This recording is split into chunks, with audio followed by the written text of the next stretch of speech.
Let's bring in Tennessee Senator and gubernatorial candidate Marsha Blackburn. She's a member of the Joint Economic Committee. Senator, always nice to see you. President Trump is kind of in his natural environment right now. He's out on the trail in Iowa. He's pitching his message to voters. The goal here isn't to push himself across the finish line. It's to get Republicans across the finish line. How important is it that he's out there doing this right now, Senator? Oh, it is so vitally important. He does have the biggest microphone, and people are listening to what he's saying and talking about the working families tax cuts and how important that is. Our seniors getting that $6,000 deduction. That is going to be so important when they're filing their income tax. No tax on tips or overtime, restoring R&D, interest expensing. These are things that for every individual, for every small business, they are going to make a difference. People are going to get bigger refunds this year. And so I keep saying, get your paperwork done so that your refund check can be in your bank account and you can see what a difference the Trump tax cuts and the working families tax cut bill is going to do for you. Senator Blackburn, the president was also talking about keeping control of Congress and how it's difficult to do for the sitting president historically. He mentioned if the Democrats gain control of Congress, well, they'll probably try to impeach him again. He eye-rolled there. But they will make it difficult to pass legislation. What do you think the chances are that the president can buck the trend, the historical trend that is, and be able to keep the House and Senate? President Donald Trump made promises as a candidate, and he has kept those promises. Our border is secure.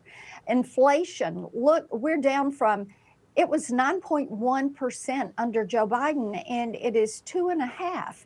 And that is a massive difference, and it is still coming down, and prices are beginning to come down. He has kept that promise. He has restored our standing on the world stage. He is doing his part to make certain that our states are prosperous, that people have access to health care. This is what the American people wanted to see.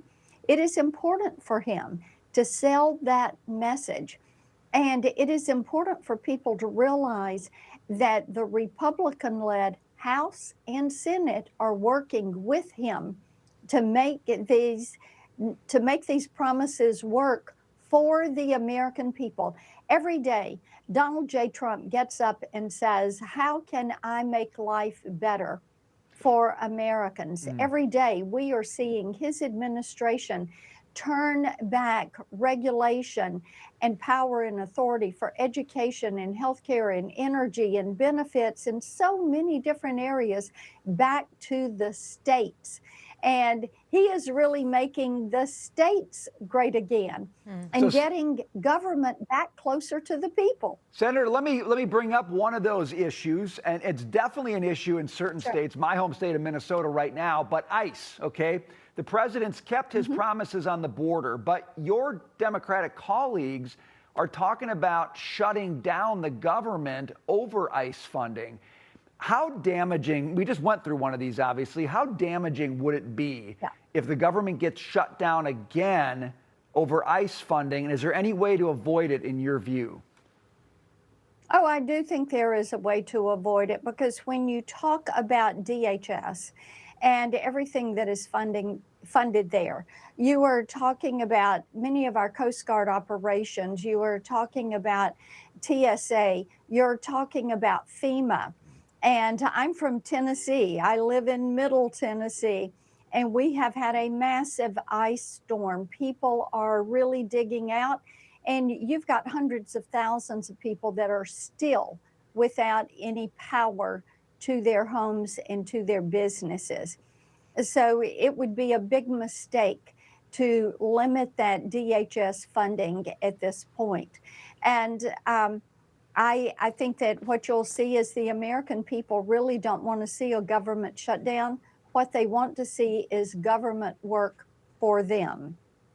Senator, the prediction markets have the chances of a shutdown at 80%. They usually tend to be right, and Democrats can make things difficult. But you mentioned your home state of Tennessee and the power outages because of the storm. We're also hearing that there's potentially another winter weather event following this one that we just braved as we're digging out. Senator, how is the state of affairs with folks getting back on their feet in Tennessee and those outages coming back for the people that need them? Let me tell you, it is very, very difficult, and it is going to take a while. So many trees are down, power lines are down. We don't have enough linemen out working in the state, especially in the mid-state area, to get these lines back up. When you have the massive amounts of ice, sleet, freezing rain that are on trees and on power lines, you have a tremendous amount of damage. And I know as people begin to get in their houses and as the temperatures jump above freezing over the next few days, then that's when people are going to realize there's an ice dam that is thawing in their business or their residence, and they're going to have additional damage that they're going to be dealing with. This is going to take a while. Yesterday afternoon, Nashville Electric Service had 175,000 customers that were without power. And when you think about that as businesses and residences and multiply that out, that is a whole lot of people that are still without any services. But our governor and the National Guard and the Highway Patrol and local law enforcement are out checking on people and trying to get them out of homes, move them to safety. And the president was rock solid with us. He signed that emergency declaration that our governor sent immediately. So FEMA and those resources are coming into the mid-state to help. Well, that's very good to hear. Prayers continue for everybody in Tennessee and all those affected by the storms. And we know that neighbors are helping neighbors, and that's critically important in times like this. Senator, very nice to see you. Yes, Thanks for being is. with us today.